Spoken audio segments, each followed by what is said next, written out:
మనం ఈరోజు మాట్లాడుకునే స్టాక్ రీసెంట్ టైమ్స్లో ఒక స్ట్రాంగ్ అప్డేట్ వల్ల కంపెనీ ఆల్మోస్ట్ 100% రిటర్న్ ఇచ్చింది. సో 500 రూపీస్ ఉండే stock price almost 900 rupees 1000 rupees stock price వెళ్ళిపోయింది. సో అప్డేట్ ఏంటి, ఆ కంపెనీలో జరుగుతున్న ఇన్నోవేషన్స్ ఏంటి, అండ్ ఫ్యూచర్లో కంపెనీ రిలేటెడ్ ఏం జరుగుతుంది, అండ్ ఎందుకు ఇన్వెస్టర్స్ దీని మీద ఇంత ఇంట్రెస్ట్ చూపిస్తున్నారు ఈ టైంలో, అండ్ FIS DIS కూడా ఈ కంపెనీలో స్టేక్ ఎందుకు ఇంక్లూడ్ చేసుకున్నారు దాని గురించి మాట్లాడుకుందాం ఈరోజు.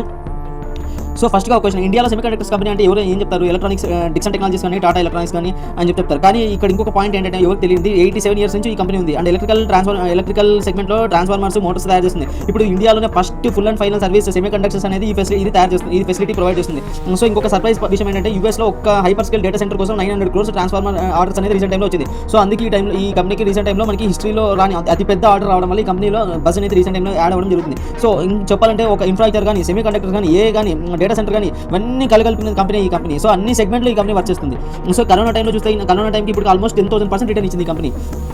చూద్దాం ఈ కంపెనీ గురించి డీటెయిల్ చేస్తున్నాం. సో ఫస్ట్గా ఈ కంపెనీ ఎందుకు తీసుకోవడం జరిగిందంటే ఆల్మోస్ట్ 3 reasons. ఫస్ట్ రీసెంట్ టైంలో రికార్డ్ రెవెన్యూ అని ప్రొవైడ్ చేసిన జరిగింది అండ్ మేనేజ్మెంట్ సైడ్ నుంచి ఒక క్లియర్ గైడెన్స్ ఒక ఇంపార్టెంట్ విషయం రావడం జరుగుతుంది. సో అది నేను కొద్దిసేపు చెప్తాను. నెక్స్ట్ వచ్చేసి సెమీకండక్టర్ రిలేటెడ్గా చూస్తే మనకి ఒక ఫెసిలిటీ అనేది CG సెమీ ఫెసిలిటీ అనేది రీసెంట్ టైంలో లాంచ్ చేసినారు. దానివల్ల 8,000 crores అనేది ఇన్వెస్ట్మెంట్ జరిగింది నెక్స్ట్ 5 years వరకు. సో దాని రిలేటెడ్గా మోట్ ఏం జరుగుతుంది అండ్ ఫ్యూచర్లో మనకి చాలా వాల్యూ అనేది యాడ్ అవుతుంది. సో అది ఏంటి అనేది దాన్ని చూస్తాం. థర్డ్ పాయింట్ అంటే డేటా సెంటర్ డిమాండ్ అనేది చాలా పెరిగిపోతుంది. So US hyper scale data centre ప్రకారం చూసుకుంటే 900 crores ట్రాన్స్ఫార్మర్స్ ఆర్డర్ అయితే రావడం జరుగుతుంది. సో కంపెనీ హిస్టరీలో ఇంతవరకు ఎప్పుడు లేదు.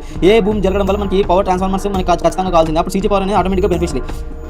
సో ముందుగా దీని బిజినెస్ ప్లాన్ చూసుకుంటే దీని బిజినెస్కి 3 verticals నుంచి మనీ అనేది వస్తుంది. So first power systems, next industrial systems, CG semiconductor business. First power business పరంగా చూసుకుంటే almost transformers, switch gears, circuit breakers అన్ని తయారు చేస్తారు ఈ కంపెనీలు. సో నెక్స్ట్ వచ్చేసి మోటార్స్, డ్రైవర్స్, ట్రాక్షన్స్ ఇవన్నీ ఈ సెగ్మెంట్ తయారవుతాయి. సో రైల్వే రిలేటెడ్ సప్లయర్స్ అని చెప్పుకోవచ్చు. మనం consumer appliances, fans, pumps, waters, heaters ఇవన్నీ తయారు చేస్తారు ఈ సెగ్మెంట్. ఇంకొక పాయింట్ ఫస్ట్ దాంట్లో నేను చెప్పేది ఏంటంటే మనకి బిగ్గెస్ట్ ఎక్స్పోర్ట్ ఆర్డర్ అయితే రీసెంట్ టైంలో రావడం జరిగింది. సో 900 crores అనేది ఒక US data centre transformer order రావడం వల్ల ఈ ఒక మేజర్ పాయింట్, ట్రిగర్ పాయింట్ అని చెప్పుకోవచ్చు మనం. నెక్స్ట్ ఇంకా హైయెస్ట్ మేజర్ పాయింట్, కొత్త పాయింట్ ఏంటంటే మనకి ఇండియాలో first full service OSAT provider లాగా మారిపోయింది ఈ కంపెనీ. సో ఇప్పుడు గుజరాత్లో ఒక ఫెసిలిటీ ఉంది, దాని రిలేటెడ్ G1 ఆపరేషన్ ఉంది అండ్ G2 అనేది నెక్స్ట్ ఇయర్ డిసెంబర్ నుంచి స్టార్ట్ అవుతుంది. సో దీని రిలేటెడ్ చూసుకుంటే మనకి పర్ డేకి 1 million వరకు మనకి పీక్ కెపాసిటీ కావాల్సి వస్తుంది. సో ఇది ప్రొవైడ్ చేస్తుంది. అంటే ఎంత ఆల్మోస్ట్ 8,000 crores అనేది ఇన్వెస్ట్మెంట్ చేసింది. సో దాని రిలేటెడ్ మనకి ఆర్డర్స్ అనేది ఎంత హ్యూజ్గా రాబోతుందో మనం క్లియర్గా అండర్స్టాండ్ చేసుకోవచ్చు మనం. సో ఫైనాన్షియల్స్ పరంగా చూస్తే year on year minimum 20 to 25% maintain చేస్తున్నారు. అదేవిధంగా వాళ్ళు డెలివరీ చేస్తున్నారు. సో ఇప్పుడు 5 years CAGR పరంగా చూసుకుంటే 40% CAGRతో గ్రో అయింది ఈ company revenue and EBITDA margin 54% CAGRతో గ్రో అయింది. సో ఇంత EBITDA మార్జిన్స్ గ్రో అవుతున్న కంపెనీ ఏమన్నా చెప్పండి. సో వర్కింగ్ క్యాపిటల్ ఒక మేజర్ కన్సర్న్ అని చెప్పుకోవచ్చు ఈ కంపెనీకి.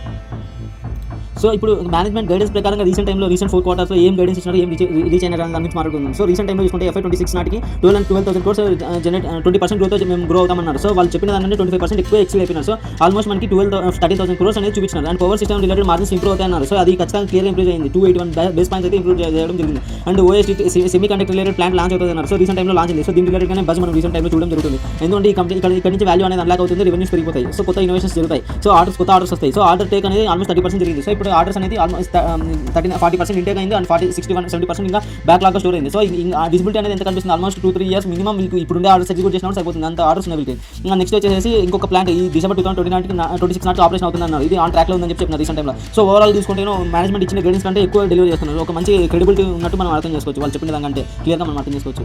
సో ఇప్పుడు హోల్డింగ్స్ పరంగా చూసుకుంటే ఇది రీసెంట్ టైంలో మనకి మార్గన్ స్టాన్లీ నుంచి ఆల్మోస్ట్ ఒక 900+ అనేది వీళ్ళు స్టాక్ ప్రైస్ టార్గెట్ ఇవ్వడం జరుగుతుంది. అది ఇప్పుడు రీచ్ అయిపోయింది ఆల్మోస్ట్. సో ఇది ఇంకా పెద్ద బ్రోకర్స్ అయితే దీని మీద పాజిటివ్ రేటింగ్ ఇవ్వడం జరుగుతుంది and almost promoter holding 56%, DIS 22%, FI 22%, DIS 12%, retail 10%. So retail concentration తక్కువ ఉంది కాబట్టి వోల్టాలిటీ తక్కువ ఎక్స్పెక్ట్ చేసుకోవచ్చు మన ఈ కంపెనీలో.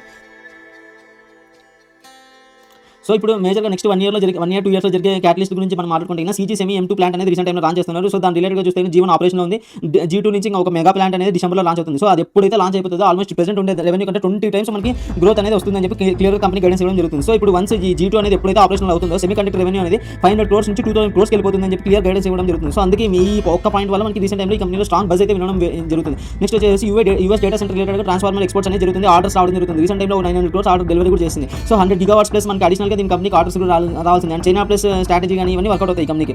నెక్స్ట్ వచ్చేసి ఇండియాలో 765 kilowatts గ్రిడ్ ఎక్స్పాన్షన్ అనేది కంపెనీలో టార్గెట్ ఉంది అండ్ ఇప్పుడు రీసెంట్ టైంలో చూస్తే 700 crores ఒక పవర్ గ్రిడ్ నుంచి మనకు ఆర్డర్ రావడం జరుగుతుంది. సో ఇట్లాంటి ఆర్డర్స్ ఇంకా ఫ్యూచర్లో పెద్ద గవర్నమెంట్ సంస్థల నుంచి వచ్చే ఆస్కారాలు క్లియర్ కనిపిస్తుంది. నెక్స్ట్ వచ్చేసి railway plus metro traction orders అనేది రీసెంట్ టైంలో రావడం జరుగుతుంది. అదేంటంటే 400+ వందే భారత్ ట్రైన్స్కి వీళ్ళు రా మెటీరియల్స్ అయితే సప్లై చేయాల్సింది. సో అది ఎక్కడెక్కడంటే ముంబై కానీ, ఢిల్లీ కానీ, అహ్మదాబాద్ కానీ ఈ 3 మెట్రో స్టేషన్స్లో వీళ్ళు తీసుకొని డెలివరీ చేస్తారు. చేస్తామని చెప్పి ఒప్పుకున్నారు. సో దీని రిలేటెడ్ చూసుకుంటే 30+ years సప్లై చేయాలి వీళ్ళు.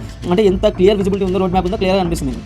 Next EV related EV Motors తయారు చేస్తున్నామన్నారు 2030 నాటికి డెవలప్ అవుతా అన్నారు. సో అదొక మేజర్ ట్రిగర్ పాయింట్ అని చెప్పుకోవచ్చు.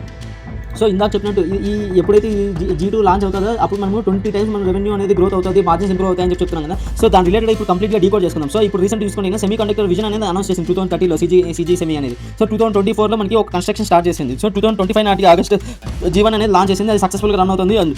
అండ్ ఒక దాని రిలేటెడ్ ప్రాఫిట్స్ కూడా స్ట్రాంగ్గా వస్తున్నాయి. అండ్ నెక్స్ట్ చూస్తే మనము నెక్స్ట్ రీసెంట్ టైంలో ఒక M1 కమర్షియల్ సేల్స్ అనేది రీసెంట్గా బిగిన్ అయిపోయింది. అండ్ నెక్స్ట్ ఈ డిసెంబర్ 2026 నాటికి అది ఎప్పుడైతే డెలివరీ స్టార్ట్ అవుతుందో దాని రిలేటెడ్ మనకి ఫ్యూచర్లో మెయిన్ గ్రోత్ అనేది క్లియర్గా చూస్తాం. అంటే మనం అండర్స్టాండ్ చేసుకోవచ్చు నెక్స్ట్ 1 to 2 yearsలో దీని రిలేటెడ్ ఆపరేషనల్గా మార్జిన్స్ కానీ కంపెనీ రిలేటెడ్ మెనీ చేంజెస్ రాబోతున్నాయని అండర్స్టాండ్ చేసుకోవచ్చు. గవర్నమెంట్ రిలేటెడ్ ఆర్డర్స్ వస్తాయి. And data centre related power expansion జరుగుతుంది. అండ్ సెమీకండక్టర్ బిజినెస్లో ఎవాల్వ్ అయిపోతుంది. సో మేజర్ అన్ని ట్రిగర్ పాయింట్స్ దీనికి ఎక్కువ ఉన్నట్టు కనిపిస్తుంది. ఇప్పుడు నెగిటివ్స్ రిస్క్స్ పరంగా చూసుకుంటే ఇప్పుడు ఆ వాల్యూషన్ చాలా హైపీలో కనిపిస్తుంది. అండ్ రీసెంట్ టైంలో కూడా వాళ్ళ రిజల్ట్స్ అనేది మరీ అంత పాజిటివ్ ఏం రాలేదు. వాళ్ళు ఇచ్చిన గైడెన్స్ ప్రకారంగానే వచ్చింది. సో వాళ్ళు ఇక్కడ మార్కెట్లో ఏం నడుస్తుందంటే ఫ్యూచర్లో ఈ కంపెనీకి గ్రోత్ రిజల్ట్స్ పాజిటివ్ వస్తాయని చెప్పి అనే అజంప్షన్ నడుస్తుంది. సో అక్కడ ఎక్కడైనా కొద్దిగా నెగిటివ్ ఇంపాక్ట్ వస్తే స్టాక్ ప్రైస్లో చాలా కరెక్షన్ చూసే ఆస్కారాలు కూడా క్లియర్గా కనిపిస్తుంది. సో ఓవరాల్ చూసుకుంటే వర్కింగ్ క్యాపిటల్ అనేది ఆల్మోస్ట్ 3 months వరకు దీనికి అమౌంట్ రావట్లేదు. అండ్ సెమీకండక్టర్ బిజినెస్ అనేది ఒక స్ట్రాంగ్ నీచ్ బిజినెస్. సో ఎలా పెనిట్రేట్ అవుతారనేది మనం చూసుకోవాలి. సో QIP అనేది ఏమైనా ప్రొసీడ్ చేస్తారా అనేది అండర్స్టాండ్ చేసుకోవాలి. అండ్ ఎంప్లాయీ కాస్ట్ అనేది రీసెంట్ టైంలో 50% year-on-year గ్రోత్ అయిపోయింది. 171% to 262 crores అనేది ఒక Q4 ఒకటే వచ్చేసింది. సో ఇక్కడ ఒక కాస్ట్ హిడెన్ కాస్ట్ అనేది పెరిగిపోతుంది. అండ్ కాంపిటేటివ్ అనేది ఇప్పుడు మేజర్ కాంపిటేటర్స్ వీళ్ళు కూడా సిమెన్స్ కానీ జీ వర్నో కానీ హిటాచి కానీ ఇవన్నీ పెద్ద ప్రీమియం బ్రాండ్స్. సో ఇవన్నీ వీటన్నిటితో కంపీట్ చేయగలదా లేదా అనేది కూడా ఒక మేజర్ పాయింట్ కంపెనీకి. సో దీని కాంపిటేటర్స్తో పోలిస్తే ఇది ఒక హై పీలో నడుస్తుంది. అండ్ వీళ్ళు కాంపిటేటర్స్ చూస్తే 85%, 85P, 100Pలో నడుస్తుంది. ఇది 122Pలో నడుస్తుంది. డెబ్ట్ ఈక్విటీ రేషియో బెటర్గానే ఉంది. అండ్ యూనిక్ అసెట్ అంటే వీళ్ళు కొత్త ప్లాన్స్, కొత్త ఇన్నోవేషన్స్ చేస్తుంది. ఇది ఒక స్ట్రాంగ్ పాయింట్ అని చెప్పుకోవచ్చు.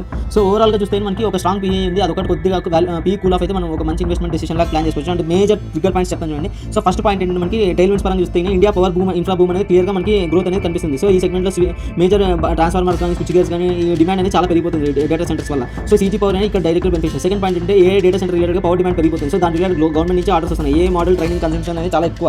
సో ఇప్పుడు ఆ ట్రైనింగ్ చేయడానికి 100 times పవర్ కావాలి. సో దానికోసం ఈ కంపెనీ అనేది స్ట్రాంగ్గా ఇది ఇప్పుడు డైరెక్ట్ బెనిఫిట్ అవుతుంది. థర్డ్ పాయింట్ ఏంటంటే ఇండియా సెమీకండక్టర్ మిషన్. సో ఈ సెగ్మెంట్లో గవర్నమెంట్ నుంచి PLI స్కీమ్ కానీ తర్వాత G1 ఆపరేషన్ కానీ సో ఇవన్నీ మేజర్ గవర్నమెంట్ నుంచి సపోర్ట్ వస్తుంది. నెక్స్ట్ ఫోర్త్ ఏంటంటే రైల్వే రిలేటెడ్ ఎలక్ట్రిఫికేషన్. సో ఇప్పుడు రైల్వే రిలేటెడ్లో కానీ రైల్వేస్లో కానీ మెట్రోలో కానీ ఇప్పుడు వందే భారత్ ట్రైన్స్లో కానీ ఇక్కడ ట్రాక్షన్ మోటార్స్ కానీ ఇవన్నీ వీళ్ళే తయారు చేస్తారు. ఇంకా బ్యాలెన్స్ షీట్లో కొద్దిగా డెప్ట్ అనేది ఒక నెగిటివ్ పాయింట్ అని చెప్పి నెగిటివ్ పాయింట్ ఏం లేదు. డెప్ట్ అనేది 0లో ఉంది. అండ్ ఓవరాల్గా చూస్తే ప్రతి ఒక్కటి స్ట్రాంగ్గానే అనిపిస్తుంది. అండ్ వాల్యూషన్స్ పరంగా చూస్తే కొద్దిగా హై వాల్యూషన్స్. అండ్ సెమీకండక్టర్ బిజినెస్లో ఎలా పెనిట్రేట్ అవుతారని మనం అండర్స్టాండ్ చేసుకోవాలి. వర్కింగ్ క్యాపిటల్ అండ్ కమ్యూనిటీ తీసుకుంది. సో ఎప్పుడైతే కాపర్ కానీ సిల్వర్ కానీ పెరిగిపోతాయి ఈ కంపెనీ మనము కొద్దిగా మార్జిన్స్ అనేది మనం ఎక్కువ యాంటిసిపేట్ చేయలేము. ఇదేనండి మన వీడియో. ధన్యవాదాలు. Thank you.